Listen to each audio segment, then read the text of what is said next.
저를 따라 같이 한번 고백해 보실까요? 주님의 은혜입니다. 뭐라고요? 주의 은혜입니다 라는 찬양의 고백이고요. 또 우리가 믿음으로 살아간다면 이 고백이 우리의 믿음의 고백이 될 줄로 믿습니다. 여러분, 은혜라는 말이 무슨 말이죠? 은혜는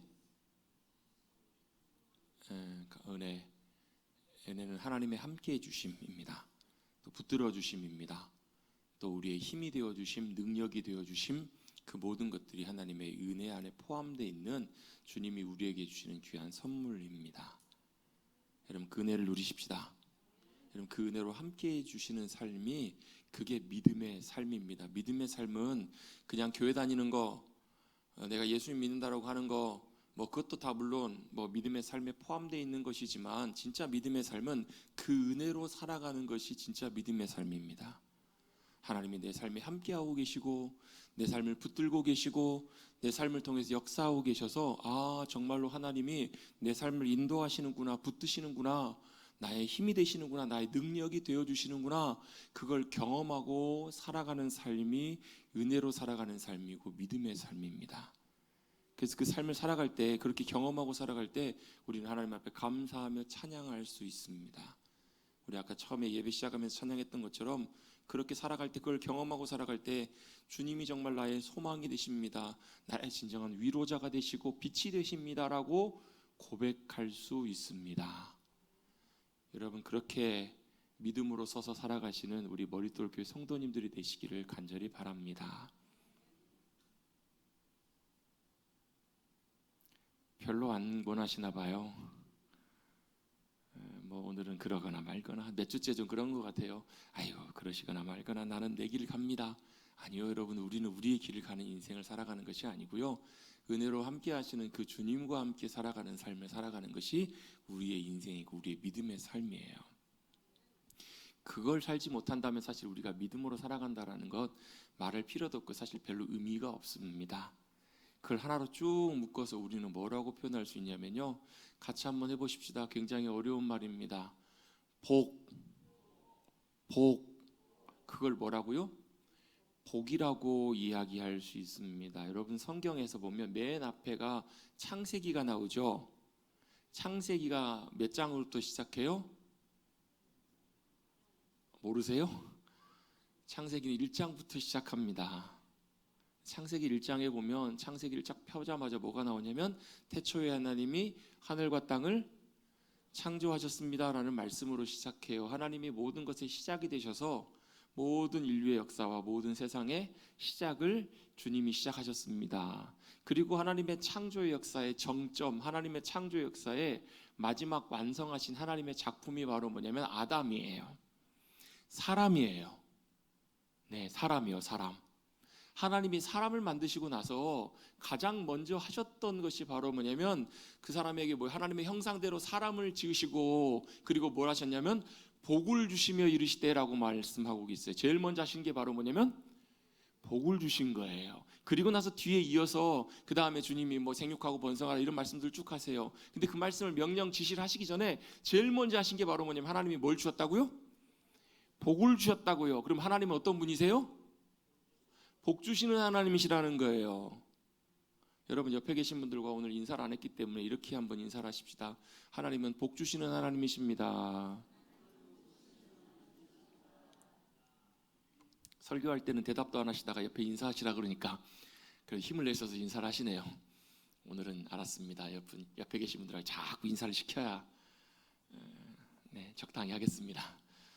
여러분, 하나님 어떤 분이시라고요? 복 주시는 하나님이시라고요. 근데 여기서 우리가 유념해야 될 것이 하나 있습니다. 여기 성경에서 말씀하는 복은 우리가 일반적으로 생각하는 그런 복과는 조금 다른 복이라는 거예요. 여러분, 우리는 복하면 뭐가 생각나세요? 오복. 뭐죠? 그거 있잖아요. 여러분 아시는 그거.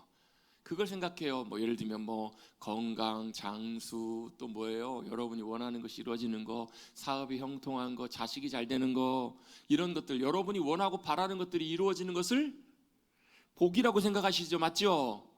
그래서 복이 이루어지면 어때요? 행복하다라고 이렇게 얘기한다고요. 그걸 복이라고 생각하는데, 성경에서 말씀하는 복은 조금 달라요. 성경에서 말씀하는 복은 뭘 무엇을 가지고 복이라고 말씀하시는가? 성경에서 말씀하시는 복은요, 하나님이 우리에게 주시는 것이 복이에요. 뭐가 복이라고요? 하나님이 우리에게 주시는 것이 복이에요. 그래서 성경은 한 발 더 나가서요, 하나님이 우리의 복이 되신다라고 시편은 우리에게 말씀해 주고 있어요. 그럼 그 차이가 뭔가? 우리가 바라고 원하는 것과 하나님이 주시는 것이 같을 수도 있지만 다르기도 하다라는 거예요. 왜 달라요? 우리가 원하는 것이고 우리가 바라는 것이고 우리가 좋은 것처럼 여겨지만 하나님 보실 때는 아닌 것도 있기 때문에 그래요. 여러분, 아이들은 항상 뭘 원해요? 자기가 원하는 것, 갖고 싶은 거, 하고 싶은 것을 얻기를 원해요. 아까 일부 예배 전에 우리 유치부 전사님 아이가 이제 돌이 다 돼가요. 이제 거의 다 돌 다 됐는데요. 이제는 좀 움직이기도 하고 지 의사 표현도 하기 시작해요.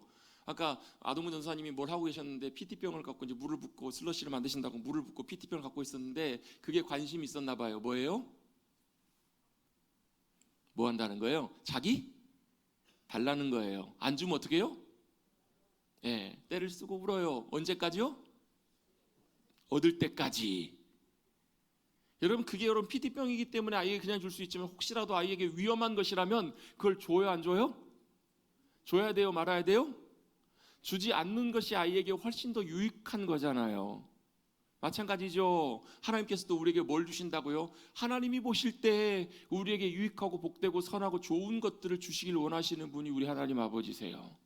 그래서 때때는 어때요? 우리가 원하는 것과 다를 때가 있어요.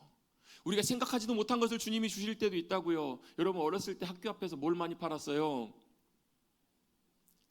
군것질거리. 그걸 뭐라고 해요? 불량식품이라고도 부르기도 했어요. 그 중에 뭐 다 나쁜 건 아니지만 그 중에서 조금 몸에 해로운 것들도 좀 있었잖아요. 아주 오래전 얘기인데요. 어떤 유명한 목사님, 뭐 지금 이제 돌아가셨지만 유명한 목사님 아들이 학교 앞에 이렇게 학교 끝나고 오다가 그랬던 것 같아요. 어렸을 땐가 지나가다가 길거리에서 군것질 간식거리를 사 먹었는데 그때 뭘 사 먹었냐면 번데기를 사 먹었대요. 어렸을 때 번데기들 많이 드셨죠? 지금이야 여러분 애들 뭐 번데기 보면 기겁을 하고 먹지도 않겠지만 우리 다 어린 시절을 지나실 때는 번데기도 참 좋은 간식거리였잖아요. 아니세요? 아유, 뭐 너무 잘 사셔갖고 번데기는 입에도 안 대셨. 번데기 어렸을 때 여러분 지나다니 보면 얼마나 냄새가 좋아요. 그리고 맛있잖아요. 근데 그 번데기를 그 아이가 먹고 탈이 난 거예요. 큰일 난 거예요. 그때 그런 사건도 있었거든요. 번데기를 먹고 9명의 아이들이 죽고 30명이 넘는 아이들이 그 중독이 된 그런 사건이 있었는데 알고 보니까 그 번데기를 파는 그 사람이 번데기를 어디다 담았냐면 농약을 담았던 마대에다가 그 번데기를 그냥 담아갖고 온 거예요. 그걸 먹고 애들이 농약에 중독이 된 거예요. 목사님 아이도 아마 그랬던 것 같아요. 애가 얼굴이 새카매져가지고 길에 쓰러져 있는 것을 동네 아저씨가 알아보고 그 아이를 목사님 집에다가 데려다 놓고 간 거예요. 그 소식을 급하게 듣고 목사님이 불이 났게 달려왔는데 애가 거의 다 죽어가는 거예요. 애가 막 숨이 넘어가고 얼굴이 새카매요. 병원에 연락을 했더니 지금이야 이제 응급실 데리고 가면 되겠지만 병원에 연락했더니 아니 약물에 중독된 애를 나보고 어떻게 하라는 말이에요. 이런 답변만 돌아와요. 아이가 죽어갑니다. 어떤 마음이 들었을까요? 부모로서 얼마나 애가 타고 속이 탈 일이에요. 근데 그 가운데 사탄이 그 마음속에 주는 생각이 있더라는 거예요. 그 목사님 그 당시에 하나님께 참 함께 하신 그때 많은 역사들이 일어날 때였는데 야 봐라 그 하나님이 함께 하신다는 너 봐, 네 아들도 못 살리고 네 아들 지금 봐 죽어가잖아. 자꾸 낙심과 절망의 마음이 마음속에 찾아오더라는 거예요. 목사님이 이래서는 안 되겠다. 마음을 고쳐먹고 뭘 하기 시작하셨을까요? 기도하기 시작하셨어요. 믿음으로 기도하기 시작했어요. 그 생각을 떨쳐버리고 하나님께 역사해 주시도록 하나님께 맡기고 기도하기 시작했어요. 얼마의 시간이 지났을까? 아이가 갑자기 뱃속에서 뭔가를 확 다 토해내고 막 다 토해내고 나더니 얼굴이 다시 좀 좋아지고 회복하고 돌아와서 목숨을 건지게 됐어요. 회복이 되게 됐어요. 아이, 우연히 토했나 보죠. 우연히 토했을까요? 그 말씀을 기억하시고 기도하신 거예요. 마가복음 16장에 보면 어때요? 예수 그리스도를 믿는 자들에게는 무슨요? 이와 같은 표적이 따르리니 뱀을 집으며 독을 마실지라도 해를 당치 아니하고. 그렇다고 여러분 가서 독 드시 마십시오. 책임 못 집니다. 왜요? 믿음으로 행한 가운데 주님께서 역사하시면 뱀의 독도 또 독도 우리를 해칠 수 없음을 목사님이 믿음으로 붙들고 선포하셔서 그렇게 놀랍게 역사하신 은혜를 경험하였다라는 거예요. 다시 돌아옵니다. 이건 이제 지나가는 이야기고 다시 돌아옵니다. 하나님께서는 뭘요? 좋은 것들로 우리에게 주시길 원하시는 분이 바로 우리 하나님이시라는 거예요. 그래서 하나님께서는 우리 가운데 함께 하셔서 우리에게 복으로 역사하시고 부으시고 함께 해주십니다. 누가요? 하나님이요. 근데 여러분, 그 하나님의 복이 우리 가운데 함께 하실 때 그때 뭐가 나타나냐면 하나님의 영광이 함께 나타나게 됩니다. 왜요? 하나님의 영광은 하나님의 함께 하심이 나타나는 것이 하나님의 영광이기 때문에 그래요. 하나님의 영광이 무엇인가? 하나님이 지금 우리의 삶 가운데 함께하고 계시고, 그리고 뭐가 되신다고? 우리의 복이 되심을 우리가 경험할 때 나타나는 것이 하나님의 영광이기 때문에 그래요. 여러분, 하나님의 복을 누리십시다. 근데 문제가 하나 있습니다. 하나님이 우리에게 복을 주시는 하나님이시고 우리에게 복을 주시길 원하셔도 정작 정말로 우리가 하나님이 주시는 복을 받아 누릴 수 있도록 준비되어야 된다라는 거예요. 그래서 여러분, 복하면 여러분 우리가 가장 대표적으로 잘 아는 말씀이 있습니다. 시편 1편은 이렇게 시작합니다. 복 있는 사람은 어떤 사람이라고요? 악인들의 꾀를 쫓지 아니하며 죄인들의 길에 서지 아니하고 오만한 자리에 앉지 아니하고. 이것도 중요해요. 이거 안 하는 것도 중요하지만 사실은 복 있는 사람은 그 2절의 뒤에 부분에가 더 중요한 내용이 나와요. 2절에 뭐가 나와요? 오직 여호와의 율법을 즐거워하여. 하나님의 말씀을 뭐 한다고요?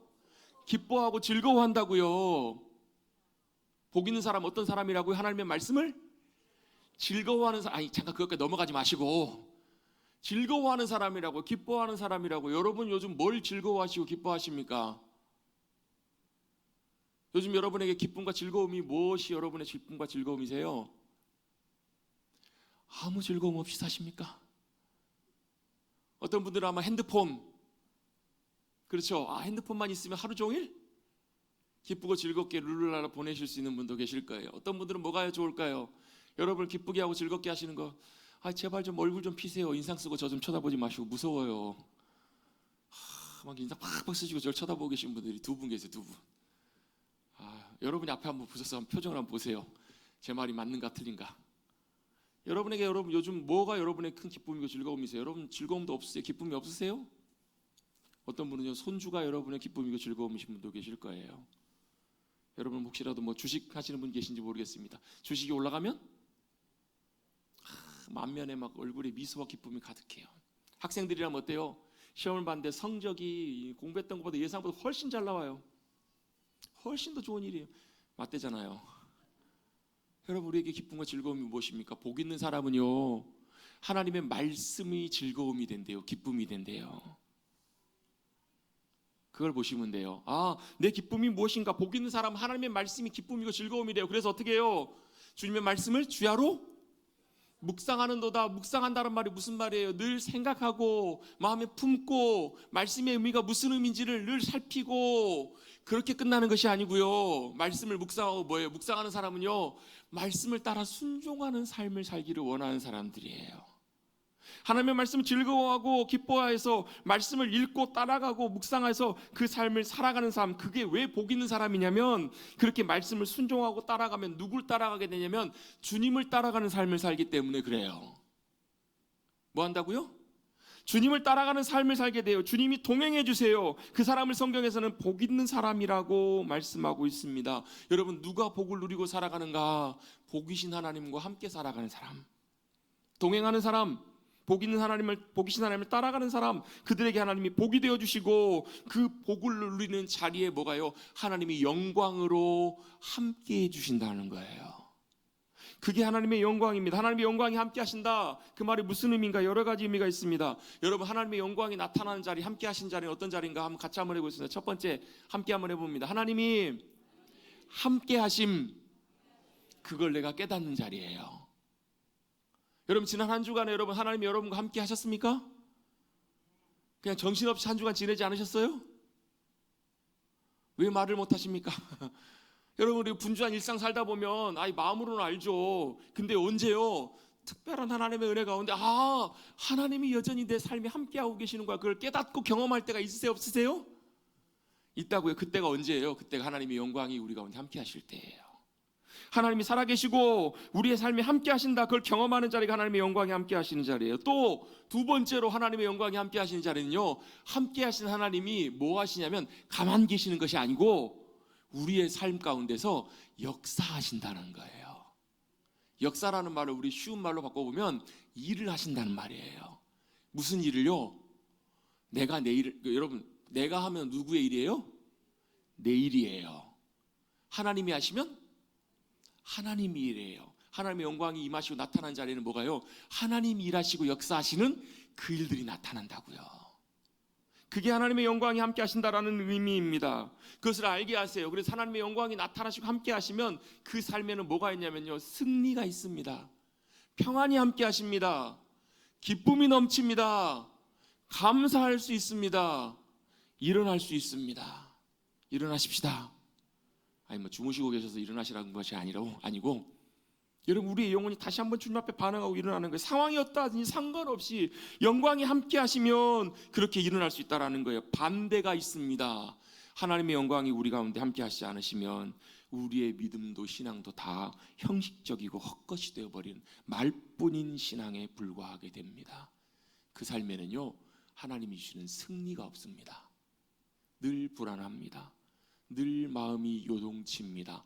요란합니다. 흔들립니다. 그게 바로 하나님의 영광이 함께 하시지 않는 삶이라는 거예요. 그 표현을 다른 말로 바꿔보면 우리의 신앙이 어때요? 말뿐인 신앙이라는 거예요. 형식적인 신앙이 된다라는 거예요. 교회는 다녀요. 예수님은 믿어요. 하나님은 믿는다고 살지만 실제로는요, 그냥 내가 내 혼자 내 삶을 살아가고 있는 거예요. 그게 하나님의 영광이 함께 하시지 않는 삶이에요. 그 삶의 모습을 오늘 우리는 성경 본문을 통해서 볼 수 있습니다. 우리가 읽었던 사무엘상 4장 말씀, 이 부분은 사사기 이어지는 말씀이 사사기 다음에 룻기 다음에 사무엘상인데요, 실제로 이 사무엘상의 배경도 사사기의 맨 마지막 부분에 해당된다고도 볼 수 있습니다. 맨 마지막 사사를 보통 엘리라고 봅니다. 엘리 대제사장이라고 부르는데요, 그 다음에 이스라엘을 이끌었던 지도자가 누구냐면 엘리 다음이 사무엘입니다. 사무엘이 누구예요? 한나가 기도해서 하나님께 주신 아들이 사무엘이에요. 기도하면서 뭐라고 기도해요? 하나님, 아들을 주시면 이 아들을 하나님께 드리겠습니다. 하나님 기뻐하시는 귀한 사람으로 드리기를 원합니다. 그렇게 기도했을 때 하나님께 사무엘을 정말로 큰 눈물과 아픔 가운데 주셔서 나게 하신 아들이 사무엘이에요. 그 사무엘을 하나님 앞에 드립니다. 그리고 그 사무엘이 하나님의 귀한 사람으로 세워져요. 그리고 민족을 이끄는 역사를 이끄는 귀한 지도자로 세워지게 되고, 그 다음 사무엘 다음부터는요, 죄송합니다, 왕이 세워집니다. 그 왕이 누구예요? 사울왕부터 시작해서 다윗으로 이어지는 왕들이 이제 이스라엘을 다스리게 됩니다. 그런데 본격적으로 사무엘이 아직 지도자로서 역할을 다 감당하기 전에 엘리 제사장이 아직도 살아있을 그때에 있었던 사건이 오늘 우리가 읽은 사무엘상 4장 말씀이에요. 1절 한번 보시면 이스라엘이 어디로 나가요? 나가서 블레셋 사람들과 싸우려고 나갔습니다. 왜 나갔다고요? 싸우려고요. 누구와요? 블레셋 사람들과요. 블레셋 사람들과 싸우려고 나가서 싸움을 벌립니다. 2절에 보시면 전열을 벌리고 둘이 싸웠는데 누가 이겨요? 성경을 보십시오. 2절 누가 이겨요? 성경 본문 좀 띄워주세요. 2절에 보시면 블레셋 사람들이 이스라엘에 대하여 전열을 벌이니라. 그 둘이 싸우다가 이스라엘이 블레셋 사람들 앞에서 패하였다라고 말씀합니다. 진 거예요. 저 싸움에서 지면 어떻게 돼요? 그냥 얻어맞고 마나요? 옛날에 전쟁에서 싸움에 진다는 얘기는 뭐예요? 죽는다는 말이죠. 병사가 죽습니다. 이스라엘 군대가 몇 명이 죽는가? 4,000명가량이 죽임을 당합니다. 여러분, 4,000명이면 많은 숫자예요? 적은 숫자예요? 적지 않은 숫자이죠. 그렇죠? 4,000명이면 지금 뭐 군대 편제로 치면 글쎄 한 사단 반 정도 되려나요? 한 연대 2개 정도 될 것 같긴 한데요, 4,000명이면 적은 숫자는 아닙니다. 그들이 블레셋과 싸우러 나갔다가 패합니다. 많은 사람들이 전사했습니다. 자, 전투에 졌습니다. 3절에 보시면 백성들이 한번 싸우고 나서 다시 돌아와가지고 이스라엘 장로들이, 지도자들이 모입니다. 모여서 뭘 해요? 싸우고 돌아왔으면 그 다음에 뭘 해야 돼요? 패했으면, 큰 패배, 손해를 입었으면 왜 졌는지를 이유를 찾고 대책을 마련해야 될 거 아니에요. 그죠? 그래요. 대책을 마련해야 돼요. 그래서 그들이 고민하면서 뭐라고 얘기합니까? 그들이 이르되 여호와께서 어찌하여 우리에게 오늘 블레셋 사람들 앞에서 패하게 하셨는고라고 얘기합니다. 그들의 패배가 누구 때문이라고요?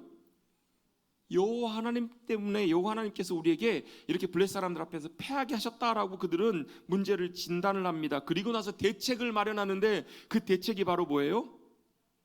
3절 뒷부분에 보시면 여호와의 언약궤를 실로에서 우리에게 가져다가 우리 중에 있게 하여 그곳으로 우리를 우리 원수들의 손에서 구원하게 하자. 이렇게 결론을 내리는 거예요. 대책을 마련한 거예요. 자, 이 언약궤가 뭐예요? 언약궤는 이스라엘 백성들이 애굽에서 출애굽의 놀라운 구원의 은혜를 경험하고 시내산에 갔을 때 하나님께서 이스라엘 백성들 가운데 함께 거하시려고 만들라고 하신 것이 성막이었어요. 일부 예배 때도 똑같이 대답하시더라고요. 성막이에요. 성막. 성막이 뭐예요? 하나님이 거하실 처소예요. 그래서 성막의 맨 깊은 안쪽에 보면 지성소라는 공간이 있어요. 거기는 아무나 못 들어가요. 지성소에는 누구만 들어가요? 대제사장만 1년에 한 번씩밖에 못 들어가요. 왜요? 거기에 뭐가 있냐면 하나님의 언약궤가 있어요. 그냥 언약궤만 있는 것이 아니라 거기에 하나님이 영광으로 함께 하시는 곳이 지성소였고 언약궤 위에 하나님이 함께 하셨던 거예요. 아무도 들어가지 못하는 곳이었어요. 그 또 언약궤가 뭘 의미하는가? 하나님이 함께 하심을 의미했기 때문에 이스라엘 백성들이 어디를요? 광야길을 지나서 요단강을 건너갈 때도 언약궤가 요단강에 먼저 들어갔더니 어떤 일이 벌어져요? 요단강이 물이 쫙 갈라져서 길이 만들어지는 거예요. 여리고성과 싸울 때도 여리고성을 어떻게 무너뜨려요? 언약궤가 성을 한 바퀴씩 돌아요. 마지막에 7바퀴를 돌고 나팔을 불고 소리쳤더니 그 앞에서 여리고성이 무너져 버린 거예요. 뭐 때문에 무너진 거예요? 언약궤와 함께 하신 하나님의 능력이 그 이스라엘 백성들에게 여리고성에 승리를 주신 거예요. 그게 뭐였어요? 하나님의 언약궤였어요. 그들이 그것을 생각해낸 거예요. 그리고 나서 그 언약궤를 가지고 오자고 이렇게 얘기를 합니다. 왜요? 그래도 싸울 때는 누가 함께 해주셔야 돼요? 하나님이 함께 해주셔야 되니까요. 또 과거에도 그런 일들이 있었잖아요. 승리의 일들이 있었잖아요. 엄청난 하나님의 일들이 있었잖아요. 그래서 그 언약궤를 가지고 오면 진영 가운데 함께하면 하나님의 엄청난 역사가 나타날 것으로 그들은 생각을 했던 거예요. 자, 언약궤가 왔습니다. 언약궤를 가지고 왔습니다. 누가 가지고 왔어요? 엘리의 아들이었던 홈니와 비느하스가 언약궤를 메고 진영 가운데 싸움터까지 전쟁터까지 나오게 되었습니다. 5절입니다. 여호와의 언약궤가 진영에 들어올 때에 온 이스라엘이 큰 소리로 외쳤다. 얼만큼 큰 소리로 외쳤냐면 땅이 울릴 만큼. 여러분, 사람들이 소리를 치는데 땅이 울릴 만큼 큰 소리 들어보신 적 있으세요? 지축을 울릴 만큼. 왜요? 이게 뭘 의미할까요? 이 이스라엘 백성들이 외쳤던 소리가 얼마나 컸는지. 무슨 소리로요? 이야, 사기가 충천해서 이제 뭐가요? 하나님의 언약궤가 우리 가운데 왔다. 이렇게 사기가 충천해서 소리를 지르고 땅이 울릴 만큼 그렇게 큰 소리를 외쳤던 거예요. 지금 그들의 마음이 어땠을까요? 막 사기 충천했겠죠. 그 소리를 누구도 들었어요? 6절에 보시면 블레셋 사람을 또 그 외치는 소리를 들었던 거예요. 그러면서 히브리 진영에서 이 큰 소리가 외치면 어찌 된 의미냐 하다가 뭘 알게 됐냐면 여호와의 언약궤가 이스라엘 진영에 들어온 것을 그들이 깨닫고 알게 됐어요. 7절입니다. 블레셋 사람들이 두려워하여 이르되 신이 진영에 이르렀도다. 그 신이 누구라고 생각했던 거예요? 이스라엘의 하나님, 여호와 하나님이라고 그들은 생각했던 거예요. 그러면서 그것이 우리에게는 화가 되다. 우리에게 화로다. 전날에는 이런 일이 없었도다 하면서 8절에 뭐라고 얘기하냐면 우리를 이 능한 신들의 손에서 건지리요. 이스라엘의 신에서 우리를 누가 건지겠냐는 거예요. 왜요? 그들도 뭘 알고 있었냐면 이스라엘 하나님께서 애굽에서 행하신 일들을, 광야에서 행하신 일들을 블레셋 사람들도 다 알았다는 말이에요? 몰랐다는 말이에요? 듣고 알고 있었다는 거예요. 무슨 일을 행하셨어요? 여리고성을 무너뜨리시고 놀라운 승리의 역사로 그들을 건져내시고 구원하신 하나님의 역사하심을 행했던 것을 바로 블레셋 사람들도 다 알고 있었던 거예요. 그럼 어떻게 해야 될까요? 야, 이제 큰일 났다. 이제 우리 큰일 났다. 그 신이 우리 가운데 들어왔다. 우리는 이제 큰일 났다. 졌다. 이렇게 낙심하고 두려워하고 있어야 되는데 블레셋 사람들이 마음을 먹어요. 이판사판 이렇게 주구나 저렇게 주구나. 우리 어떻게 해요? 대장부처럼 마음을 강하게 하고 우리 맞서서 싸우자. 용기를 내기 시작해요. 용기를 내서 싸우러 나갑니다. 싸웠더니 결과가 어떻게 끝나요? 10절입니다. 누가 이겼어요? 블레셋 사람들이 이긴 거예요. 원래 누가 이겨야 돼요? 왜요? 언약궤가 들어왔잖아요. 언약궤가 함께하고 계시잖아요. 그럼 이스라엘이 이겨야 돼요. 근데요, 엄청나게 패합니다. 이스라엘 백성들이 패해서 다 도망가 버리고 살육이, 사람 죽이는 것이 얼마나 힘이 컸는지 이스라엘 보병 중에 죽은 사람이, 엎드려진 사람이 3만 명이에요. 3만 명이면 여러분 4천 명하고 비교해 보면 거의 10배 가까이, 8배 가까이 사람들이 더 많이 죽은 거예요. 아니 무슨 일이에요? 아니 어떻게 그런 일이 일어날 수 있어요? 여호와 언약궤가 그거보다 더 심각한 일이 일어납니다. 11절입니다. 하나님의 궤는 누구에게 빼앗겨요? 블레셋 사람들한테 빼앗겨 버립니다. 그리고 홈리와 비나스도 죽임을 당합니다. 여러분 언약궤가 들어오면 이스라엘 백성들이 승리해야 되잖아요. 승리할 것으로 그들은 생각했잖아요. 근데 어떻게 돼요? 오히려 패배할 뿐만 아니라 언약궤마저도 빼앗겨 버려요. 이걸 통해서 우리가 하나 분명히 생각할 수 있는 것 하나가 있습니다. 여러분 언약궤가 들어왔다고 해서 승리하는 것이 아니라는 거예요. 요즘으로 한번 바꿔볼까요? 여러분 십자가 목에 걸고 다닌다고 해서 우리가 승리하는 것이 아니에요. 여러분 십자가 목걸이 걸고 다닌다고 드라큘라가 여러분을 안 물지 않습니다. 드라큘라가 있지도 않지만 여러분 십자가 목걸이 걸고 다닌다고 여러분 사단마귀가 여러분 두려워서 벌벌 떨지 않아요. 여러분 교회에 십자가 걸렸다고 해서 그것이 중요한 것이 아니고요. 언약궤에 하나님의 영광이 함께 주셔야 그게 우리의 승리가 돼요. 교회도 마찬가지예요. 한 10여 년 전쯤 됐던 것 같아요. 오래전이었던 것 같아요. 그 당시에 많은 교회들이 여러 가지 어려운 문제들로 인해서 교회가 매각이 되거나 넘어가는 교회들이 종종 많이 있었어요. 제가 섬겼던 교회 근처에도 여러 교회들이 있었는데요. 뭐 건축을 하다가 문제가 생기기도 하고 교회 분란이 생겨서 문제가 생기기도 하고 교회가 넘어갔는데 이단에서 그 교회들을 사는 경우들이 굉장히 많이 있었어요. 특별히 하나님의 교회나 이런 데서 교회를 매각을 해가지고 이름이 교회였다가 하나님의 교회로 바꾼. 여러분 그 하나님의 교회는 그 우리가 믿는 하나님 아닙니다. 그 하나님은 안상홍. 지금은 장길자인가요? 그게 하나님 아버지, 하나님 어머니 믿는 그 이단이에요. 이단의 교회로 넘어가요. 여러분 하나님의 교회가 뭘로 바뀌어요? 이단 교회로 바뀌어요. 여러분 이건 여러분 오래전부터 뭐 한 20년 넘은 이야기 같아요.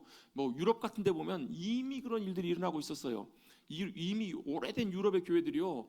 뭐 요즘 영어로 말하면 펍이라고 하죠. 우리로 말하면 호프집 같이 선술집처럼 술집으로 바뀌기도 하고 심지어 뭐 나이트 클럽으로 바뀌기도 하고요. 그 실제로 우리가 쓰는 교회 장의자들 그 클럽에도 놓고 쓰기도 하고요. 심지어는요 이슬람에서 교회를 인수해가지고 사가지고요 교회 십자가 자리에다가 자기들 마크를 달아놓고 그런 경우들이 많이 있었어요. 한국의 교회 가운데서도 그런 교회들이 많이 있었어요. 여러분 하나님의 교회가 그렇게 될 수 있나요? 교회가 그렇게 되면 되려 안 돼요? 될 수 있나요? 없나요? 하나님이 세우신 교회인데요. 하나님의 교회인데요. 예, 그렇게 될 수 있어요. 왜요? 교회일지라도 하나님의 영광이 함께 하시지 않으시면 그건 여러분 이단에 넘어가기도 하고요. 술집으로 팔리기도 하는 것이 그게 하나님의 방식이기 때문에 그래요. 여러분 하나님의 영광이 함께 하시지 않으신다면 교회는 더 이상 교회가 아닌 것처럼 성도도 마찬가지입니다. 그리스도인도 마찬가지입니다. 우리가 믿음으로 산다고 하면서 하나님 믿고 산다고 하면서도 그 믿음의 삶이 실제가 되지 못하면 하나님이 영광 가운데 우리의 삶 가운데 함께 하시고 영광을 나타내시지 못한다면 우리도 똑같이 언약궤 들고 나가지만 박살나버리는 패배하고 무너지는 심지어는 언약궤까지 빼앗기는 하나님의 이름이 땅에 밟히는 그런 일들이 실제 우리 살아가는 지금의 현실과 삶 속에서도 일어날 수 있다는 거예요. 그 소식을 누가 들어요? 엘리 제사장이 들어요. 아들들이 둘이 다 한꺼번에 전사했다는 죽었다는 소식을 듣고도 놀란 것보다 뭘 듣고 놀래요? 하나님의 언약궤를 빼앗겼다는 소식을 듣고 놀래서 넘어져서 목이 부러져 죽습니다. 엘리는 여러분 하나님을 멀리 떠난 하나님이 버린 사람이었어요. 그런 엘리조차도 하나님의 궤가 빼앗겼다는 소식을 듣때 그는 충격을 받고 놀라서 죽습니다. 그의 며느리 비느하스의 아내 임신했습니다. 출산이 가까웠어요. 그 소식을 듣습니다. 무슨 소식을 들어요? 하나님의 궤를 빼앗겼다는 소식, 시아버지가 죽었다는 소식, 남편이 죽었다는 소식. 여러분 어떤 소식이 제일 큰 안타까운 슬픔의 소식이에요? 일반적으로 볼 때는 여러분 남편이 죽은 소식이 제일 큰 소식, 제일 안타까운 소식 아닌가요? 슬픈 소식 아닌가요? 시아버지가 돌아가셨어요. 근데 그거보다 뭐가요? 여호와의 언약궤, 하나님의 언약궤를 빼앗겼다는 소식을 듣고 그가 그 충격에 아이를 낳습니다. 도와주는 여인들이 걱정하지 마십시오. 아들을 낳았습니다. 두려워하지 마세요. 여러분 아들을 낳으면 그게 여러분 기뻐할 일이에요? 안 기뻐할 일이에요? 기뻐할 일이잖아요. 축하할 일이잖아요. 근데 그 며느리는 어떻게 반응합니까? 대답도 안 해요. 대답도 안 하고 관념하지도 않아요. 아무런 생각도 두지 않아요. 넋이 나갔어요. 그러면서 뭐라고 얘기를 해요? 이는 이르기를 영광이 이스라엘에서 떠났다 이렇게 얘기하고 아들의 이름도 이가봇이라고 짓습니다. 이가봇이 무슨 말인가? 카보드라는 말이 영광이라는 말이에요. 카보드, 영광이 없다, 영광이 떠났다라는 의미예요. 이스라엘의 영광이, 하나님의 영광이 떠났기 때문에 이 모든 일들이 일어났기 때문에 아무런 의미가 없다라는 거예요. 여러분, 하나님의 언약궤를 빼앗겼다, 단순히 여러분 하나님의 언약궤를 빼앗긴 것이 하나님의 영광이 없어진 것이 아니었습니다. 이미 하나님은 이스라엘 가운데 함께 하시지 않고 하나님의 영광과 능력을 나타내시지 않으셨다라는 거예요. 여러분, 하나님의 영광이 떠나니까 어떤 일이 벌어져요? 하나님의 함께 하심도 나타나지 않아요. 그러니까 그들 가운데 승리가 아니라 뭐가요? 패배가, 엄청난 살육이 그들 가운데 일어나게 된 거예요. 죽음이 역사하게 되었습니다. 여러분, 우리의 믿음의 삶도 마찬가지입니다. 여러분, 신앙은요, 부적이 아니에요. 신앙생활을 그렇게 하시는 분들 계세요. 부적처럼 하시는 분들 계세요. 내가 예수님 믿으니까, 교회 다니니까 하나님 함께 하시겠지. 아니요, 하나님은 어떤 분이세요? 살아계신 분이세요. 살아계신 인격이신 하나님이시라고요. 그래서 그분이 원하시는 곳에 함께 하시고 그분이 원하시는 곳에 주님의 일을 나타내기를 원하세요. 그래서 뭐가 중요하냐면 그 하나님의 함께 하심이 나타나는 것, 하나님의 영광이 우리 가운데 함께 하시고 나타나는 것이 중요하다라는 거예요. 아까 여러분, 하나님의 영광이 나타날 때 뭐가요? 하나님의 함께 하심을 우리가 깨닫게 되고 경험하게 된다고요. 또 하나님이 우리의 삶을 통해서 일하신다고요. 역사하신다고요. 어떤 일을 하세요? 하나님의 일을 하세요. 하나님이 기뻐하신 일들을 하신다고. 어떤 일을 하실까요?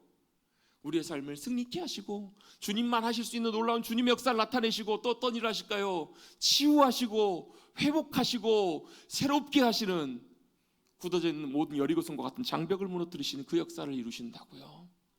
여러분, 하나님의 영광이 나타날 때 치유의 놀라운 은혜와 능력도 임할 줄로 믿습니다.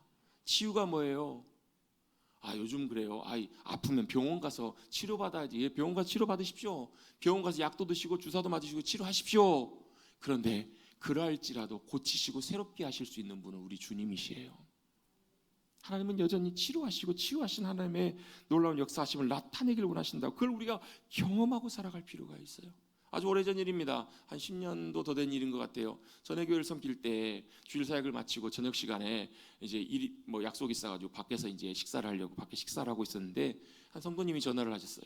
목사님, 다급한 목소리로 전화하셔서 제가 밖에 나가서, 식당이 시끄러워서 밖에 나가서 전화를 받았는데 내용은 이거였어요. 목사님, 큰일 났어요. 아끼는 조카가 있는데요, 조카가 교통사고가 났어요. 일을 마치고, 그 전날 일을 마치고 이제 여러 사업체들을 좀 운영하는 젊은 30대 초반의 조카였는데 집을 돌아가는 와중에 운전에 집을 떠다가 교통사고가 난 거예요. 근데 그 길이 이제 뚫린 지 얼마 안 된 길인데 그 길이 이제 큰 대로에서 다른 길로 바뀌어가는 이렇게 길이 빠져가지고 합류하는, 근데 그 길이 굉장히 좀 코너가 좀 있어서 속도를 많이 줄여야 되는, 그리고 또 터널 형식으로 돼 있어가지고 터널을 지나가야 되는데 그날은 실수로 속도를 좀 덜 줄여가지고 그 차가 옆에 벽면을 충돌하고 쭉 차가 밀고 들어간 거예요. 그것으로 인해서 차 이쪽이 한쪽이 다 이렇게 망가지고 나가버리고, 그걸로 인해서 다리와 이쪽에 굉장히 심각한 부상을 입었는데, 그거보다도 그 문제는 복부 쪽에 너무 큰 충격이 와가지고 복부가 큰 이상이 생긴 거예요. 신장도 기능을 제대로 잘 못해서 몸에서 수분이 빠져나가지 못하고, 이것으로 인해서 병원에서는 굉장히 위독한 상태로 오늘 넘길 수 있을지 장담할 수 없다고 중환자실에서 의사 선생님이 그렇게 얘기를 했다는 거예요. 그 소식을 듣고 너무나 가슴 아픈 마음으로 어떻게 해야 될지 몰라서 저한테 전화를 했어요. 제가 그 얘기를 딱 듣는 순간에 무슨 마음이 갑자기 들었냐면, 그때 하나님께서 주시는 마음이 있었어요. 그래서 하나님, 그분에게, 그 성도님에게 그렇게 얘기를 했어요. 정신 차리시라고, 지금 정신 단단히 차리시라고. 그러면서 중환자실에 제가 들어갈 수는 없으니까 들어가시면 꼭 이렇게 기도하시라고 몇 가지 기도할 내용들을 제가 말씀드리고, 그렇게 기도하시도록 말씀을 드렸어요. 그리고 기도하시도록 말씀을 드리고 저도 같이 함께 기도했습니다. 어떤 일이 벌어졌을까? 그날 밤을 위기를 넘겼어요. 여전히 상황은 좋지 못했어요. 근데 그 다음 날도 넘기고요, 그 다음 날도 넘기고, 위기의 순간순간을 넘겨가지고 의식이 돌아오기 시작하고, 거의 한 1년 가까운 동안 치료와 회복의 시간들은 필요했지만 그래도 감사하게 목숨을 잃지 않고 회복되는 놀라운 치유 역사를 경험하게 하셨어요. 여러분, 하나님은 고치시고 새롭게 하시고 살리시는 하나님이십니다. 왜요? 하나님의 영광이 나타날 때 치유의 놀라운 역사가 나타나요. 여러분, 우리 교회도 소소하게 또 여러 가지 많은 일들을 통해서 하나님께서 놀랍게 치유하고 계심을 여러분 혹시 아세요? 우리 권사님, 한 권사님 벌써 2년 반 전에 병원에서 중증으로 급성 다발성 골수암 진단을 받으셨어요. 제가 아직도 기억해요. 11월 첫째 주에 주중에 목사님 혓바닥에 이렇게 혀 돌기가 다 민들민들해지고 이상해요. 빨리 병원 가보시라고. 같이 기도하고 병원 가보셨는데 병원에서 빨리 응급실 가시라고. 응급실 가셨더니 뭐예요? 급성 골수암이라는 거, 백혈병이라는 거, 백혈병 진단을 받으셨어요. 병원에서 의사 선생님이 이병동에서 당신이 제일 위중한 환자요. 그 다음 주엔가 제가 병원에 입원해서 병원 찾아가 봤더니 벌써 이미 다리 쪽이랑 온몸에 멍이 다 올라오기 시작하셨어요. 굉장히 위중한 상태였어요. 함께 50일간 그때 12월 말까지 같이 기도했어요. 하나님께서 그 위기를 넘기게 하시고 지금 2년 반 동안 계속 치료하게 하시면서 주님이 어루만져 주시고 치유하셔서 얼마 전에 병원을 갔더니 혈소판 수치가 13만이 넘으셨대요. 보통 정상 수치가 남자가 13만, 14만이 정상인데 권사님이 많이 안 좋으실 땐 3만 밑으로도 떨어지셨거든요. 그 숫자를 하나씩 조금씩 회복하게 하셨어요. 여러분, 하나님 여전히 지금도 고치시고 새롭게 하시고 일하시는 하나님이신 줄로 믿습니다. 언제 하나님의 영광이 함께 하실 때, 하나님이 나타나시고 일하실 때 그런 놀라운 역사를 경험하게 하세요. 그래서 하나님의 영광이 나타나시면 하나님이 그냥 이론적으로만 함께 하시는구나가 아니라 진짜 내 삶을 함께 하시는구나, 그걸 깨닫고 감격 가운데 우리가 믿음으로 주님 앞에 반응할 수 있게 하세요. 또 하나님이 일하심을 우리가 경험하게 하세요. 또 뭘 하게 하시는가? 우리의 삶에 진정한 승리와 평안과 기쁨과 위로로 함께 하심을 경험하게 하십니다. 그게 뭐예요? 하나님의 영광이 함께 하실 때 일어나는 열매들이에요. 여러분, 우리가요 신앙생활하면서 하나님 함께 하신다, 여기 계신 분들 모르시는 분 아무도 안 계세요. 그죠? 하나님 함께 하십니다. 한번 합시다. 같이 저를 따라 고백해 보겠습니다. 하나님, 나와 함께 하십니다. 여러분, 근데 그걸 우리가 아는 것에서 그치는 것은 의미가 없어요. 믿는 것에서 그치는 것은 의미가 없어요. 그게 우리의 실제 삶이 되셔야 돼요. 하나님의 영광을 우리 가운데 함께 하실 때 하나님이 우리와 함께 하신 것들을 감격 가운데 경험하게 하시고 알게 하실 것입니다. 그리고 우리의 삶을 통해서 여전히 역사하시고 일하시는 것들을 경험하게 하실 것입니다. 어떤 방법으로든지 간에요. 그리고 우리의 삶에 진정한 승리, 도우심, 인도하심, 기쁨과 평강을 우리의 심령 속에 충만하게 샘솟듯 일어나게 해 주실 줄로 믿습니다. 그럼 어떻게 해야 할까요? 먼저 그 주님을 간절히 사모하고 찾고 구하고 나아가셔야 돼요. 하나님을 찾으셔야 합니다. 부르셔야 합니다. 하나님, 우리 가운데 함께 해달라고, 역사해달라고 간절히 사모하셔. 얼만큼요? 간절함으로 사모하고 나아가셔야 돼요. 어떻게 해요? 여러분이 소중한 것을 잃었을 때 찾는 심정으로. 여러분, 소중한 것 다 다르시겠지만 예를 들면 여러분 자식, 손주 잃어버렸다 생각해 보세요. 여러분 어떻게 하실래요? 아이고, 그냥 잊어버렸구만. 아이고, 어떻게 한디야? 이렇게 하실 분들 아무도 안 계실걸요? 어떻게 하세요? 아마 정신이 나가실걸요? 안 그러실까요? 정신이 나가실걸요? 아마 모든 생각이 혼이 싹 빠져나가실걸요? 뭐만 보여요? 자식 찾는 그것만 보이실 거예요. 맞죠? 제가 이 말을 안 하려고 했는데 기어요, 아니어요? 맞을걸요? 여러분이 정말로 소중한 것을 잃어버렸을 때 찾는 심정으로 누굴 찾으시라고요? 하나님, 그분을 찾으시고 열망하시라고요. 어떤 분들은요, 어려움 생겼을 때, 문제 생겼을 때, 더 이상 안 될 때 하나님 찾아요. 예, 그때도 찾으셔야 돼요. 근데요, 그때도 찾으면 주님이 역사하시고 함께 하시지만 평상시에 그렇게 찾으셔야 돼요. 왜요? 하나님은 인격체이신 살아계신 하나님. 그 말은 무슨 얘기냐면 사람과 사람이 만나는 것처럼 하나님을 그렇게 우리가 만날 수 있다는 말이에요. 언제요? 우리가 사모하고 찾고 기다릴 때. 하나님 우리에게 이렇게 찾아와 주시고 우리가 하나님을 찾기로 우리가 하나님을 만나고 싶다고 만날 수 있나요, 없나요? 여러분, 대통령 여러분 만날 수 있어요, 없어요? 없어요. 근데 만날 수 있는 방법이 있어요. 대통령이 찾아오면 돼요. 그게 말이 돼요, 안 돼요? 말이 안 되지만 하나님은 그게 가능하세요. 하나님은 찾고 구하고 사모하는 심령에게 찾아오시는 분이세요. 만나주세요. 사람이 사람을 만나는 것처럼, 인격적으로 만나는 것처럼 만나주신다고 했는데 한 번만 만나는 것이 아니라, 목사님 저 주님 만났어요, 30년 전에요, 기도하면서. 그게 아니고요. 언제요? 어제 만났던 하나님 오늘 또 새롭게 만나시고, 오늘 만나신 하나님 이따 오후에 또 만나시고, 그렇게 주님을 사모하고 찾고 구할 때 찾아오시고 우리를 만나주시는 그 하나님을 놀랍게 경험하게 될 줄로 믿습니다. 하나님을 사모하고 찾고 구하는 심령에게 주님 찾아오세요. 또 뭐가 필요한가? 우리의 영적인 훈련이 필요합니다. 연단과 훈련이 필요합니다. 무슨 훈련인가? 자기 자신의 모습을 보고 자기 자신 하나님 앞에 내어드리는, 자기의 죽음, 자기 부정하는 그런 훈련들이 필요합니다. 여러분, 훈련에서 제일 중요한 요소가 바로 자기 자신이 하나님 앞에 깨어지는 거예요. 완전히 박살나는 거예요. 왜요? 우리가 주님 앞에 설 때 우리가 어떤 모습인지를 우리가 온전히 알 수 있기 때문에 그래요. 여러분, 누가복음 5장에 보면 베드로를 찾아오신 예수님의 사건이 나와요. 예수님, 물론 요한복음 1장에 보면 안드레를 통해서 그 전에도 한번 베드로를 만나신 것으로 나오는데요, 다시 베드로를 찾아오시는데 언제 찾아오세요? 베드로가? 자, 시기는 언제예요? 1번 아침, 2번 점심, 3번 저녁, 4번 밤. 모르세요? 아침에 찾아오세요. 베드로가 뭐 하고 있었어요? 그물을 정리하고 있었다고요. 왜 그물을 정리하고 있었어요? 베드로가 지금 뭐 하고 들어온 거예요? 밤새 어업을 하다가 고기를 잡다 들어왔어요. 빨리 그물 정리하고 들어가고 쉬고 싶은데 예수님이 베드로에게 부탁을 하셔서 배를 좀 빌려달래요. 왜요? 사람들이 많으니까 배를 띄워서 바다에서 이렇게 말씀을 가르치시려고 배를 빌려다고 하십니다. 그 배에 올라가셔서 예수님 말씀을 전하시기 시작하세요. 베드로는 영락없이 집에도 못 가고 예수님 말씀을 같이 듣고 있었어요. 아마 그때 그 말씀을 들으면서 심경의 변화가 있었던 것 같아요. 영적인 어떤 역사들이 있었던 것 같아요. 어떤 일이 벌어져요? 어떤 일이 벌어지냐면 베드로가 그 말씀을 듣고 예수님이 그 말씀을 마치셨을 때 뭐라고요? 깊은 데 가서 그물을 내리라고 말씀하세요. 그 말도 안 되는 일이에요. 밤새도록 고기를 잡았는데 한 마리도 못 잡았어요. 그날은 안 잡히는 날이에요. 깊은 데 가서 고기를 잡으면 고기가 안 잡혀요. 더더군다나 지금은 대낮이에요. 고기가 더 안 잡힐 때 그럼에도 불구하고 베드로가 뭐라고 얘기하냐면, 주여, 내가 밤새도록 수고했지만 누가 고생한 거예요? 자기가 수고하고 고생하고 일해봤지만 오늘 아무것도 안 되는 날입니다. 아무것도 헛수고입니다. 근데 그럼에도 불구하고 내가 말씀하셨기 때문에 말씀을 의지해서 순종해서 제가 그대로 해보겠습니다. 그물을 내렸더니 그 어디서 나타났는지 고기들이 그물이 찢어질 만큼 고기가 많이 잡혀요. 베드로가 놀랬던 것은 그물이 찢어질 만큼 많이 잡혔던 고기가 아니었어요. 자기에게 말씀하신 그 주님이 주님이심을 그는 만나게 되고 알게 돼요. 그 주님 앞에 나가서 철퍼덕 엎드립니다. 뭐라고 고백해요? 주여, 나는 죄인입니다.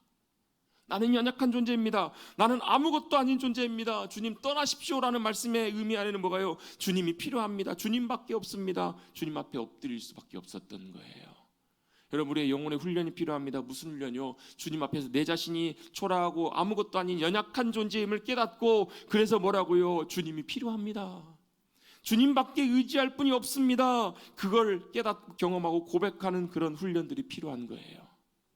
20대 때 산에 기도하러 많이 다녔습니다. 여러 가지 기도 제목을 갖고 기도하러 올라갑니다. 산에서 주님을 부르짖고 기도하다 보면 그 모든 기도 제목들이 다 사라져버리고 찾아오시고 만나주시는 그 주님을 만나게 될 때 그 주님 앞에서 우리의 영혼이, 우리의 마음과 생각이, 우리 자아가 완전히 산산이 부서지는 것을 경험합니다.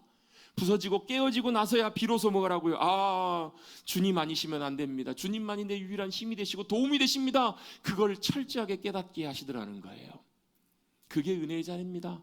그게 주님의 영광을 보는 자리입니다. 그게 살아계신 하나님의 놀라운 역사하심을 경험하는 귀한 자리입니다. 베드로는 여러 번 실패했습니다. 그러나 그때마다 뭘 하게 하세요? 자기를 내려놓고 자기 자부심, 자기 자랑을 다 포기하고 하나님 없이는 안 됨을 자기를 고백하게 하시더라는 거예요. 여러분, 나름 내 자신을 의지하고 난 괜찮다고 살아가는 존재들은요, 어떻게 사냐면 불안한 일이 생기면 뭘 하냐면 그 문제를 해결해 보려고 내가 열심히 내 방식대로 합니다. 길이 막히면 어떻게 하는가 계산하고 내 경험으로 그 길들을 뚫어가려고 노력합니다. 손해를 입으면 어떻게 하는가, 내가 절대 손해 안 보려고 내가 하나님께 맡기는 것보다 움켜쥐려고 열심히 몸부림치며 노력합니다. 그런데 영적인 훈련들을 통해서 우리가 하나님의 영광을 구하고 나아가는 사람이라면 뭘 하는가, 그때 다 내 것을 내려놓고 나를 의지하지 않고 주님을 붙들고 의지하게 된다는 거예요. 여러분, 그 자리에 나가시는 우리 사랑하는 성도님들 되시기를 주님의 이름으로 축복합니다. 그 자리에 나갈 때 비로소 뭐가 되는가, 하나님의 말씀에 순종하며 따라가는 방법을 배워가게 돼요. 여러분, 부모님의 말씀 순종해야 돼요, 안 해야 돼요? 순종하셔야 되죠. 왜 순종해야 돼요? 당연히 순종해야 되니까요. 근데 그것보다 더 중요한 게 있습니다. 부모님을 우리가 존중한다면 부모님 말씀에 순종하는 것도 당연히 해야 되는 일들이에요. 여러분, 누군가의 말을 듣는다면 뭘 하는 거예요? 그 사람을 존중한다는 의미잖아요. 맞지요? 여러분, 우리 하나님을 귀히 여기고 하나님이 내 힘이시고 의지할 분이심을 믿고 의지한다면 당연히 하나님의 말씀을 순종하는 것도 마땅한 일이라는 거예요. 여러분, 우리가 하나님의 말씀 순종하고 믿음으로 따라갈 때, 주님을 귀히 여기고 그 말씀 앞에 순종하며 나갈 때, 그것이 훈련될 때 우리 입술의 말과 생각과 삶과 행동 가운데 놀라운 변화를 통해서 주님이 함께 하시는 놀라운 역사를 경험하게 될 줄로 믿습니다. 여러분, 그 주님을 간절히 사모하고 찾고 나가셔서 우리의 삶의 영광 가운데 함께 하시는 그 주님을 만나는, 그 주님을 놀랍게 경험하시는 우리 사랑하는 성도님들, 저와 여러분 우리 모두가 되시기를 주님의 이름으로 축원합니다. 축원합니다. 저를 따라서 마지막으로 고백해 보시고 기도하겠습니다. 주님, 영광으로 임하여 주옵소서. 아멘. 그 주님의 영광이 우리 교회 가운데 함께 하실 때, 우리의 삶의 자리에 함께 하실 때 주님의 놀라운 승리와 역사하심과 도우심과 일들을 우리가 경험하고 주님께 감사함과 기쁨으로 담대하게 일어서서 주님 잘 따라가는 귀한 믿음의 백성들이 될 줄로 믿습니다. 승리하십시다. 사모하십시다. 하나님 아버지, 감사합니다. 오늘도 무더위 가운데에서도 저희를 예배 자리로 불러주시고 주님을 예배하는 귀한 자리에서 주님 바라보며 사모하며 의지하며 내가 내려지고 주님의 영광이 함께 하셔야 함을 다시 한번 말씀을 통해서 기억하게 하시니 감사를 드립니다.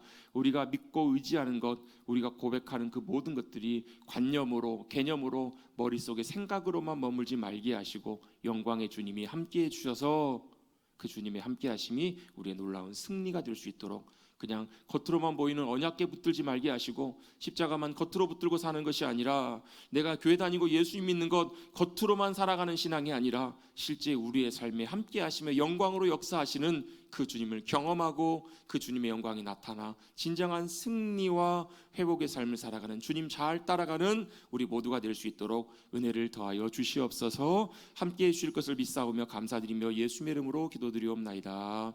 아멘.